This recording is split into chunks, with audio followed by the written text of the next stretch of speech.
तो सवाल का हमको जवाब दीजिए तो। चिवड़ा चूर चूर, दही खाटा और कपच 18 काठा। ये तो आसान सवाल है। तो मास्टर जी बताइए तो कैसे है? हम बता दें? बताइए। देखिए हम आपको बताते हैं।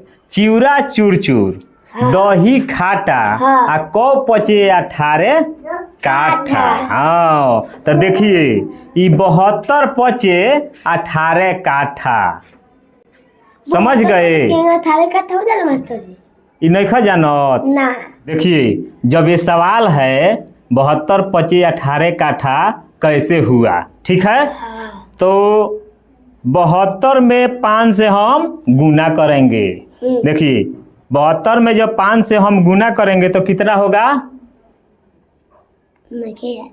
360। 72 गुना 5 बराबर 360। तो 360 धूर कितना हुआ? नहीं के पता। नहीं खे पता? ना। इहो नहीं खे जानकारी? ना। ठीक बा। 72 में हम 5 से जब गुना करेंगे तो 72 गुना 5 बराबर 360। तो 360 धूर हुआ। 360 धूर हुआ। हाँ तो 360 जब धूर हुआ उसको 20 से हम भाग देंगे।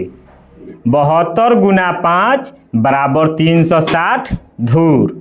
तो 360 धूर जब हो गया तो उसमें हम 360 में 20 से भाग देंगे। तो 20 से भाग देंगे तो वो कितना से बचेगा? 18। हाँ। 18 जब आएगा तो उसको हम काठा बोलते हैं। तो 18 काठा हो गया। हाँ। 360 धूर का 18 काठा होता है। जैसे कि 20 धूर बराबर 1 काठा।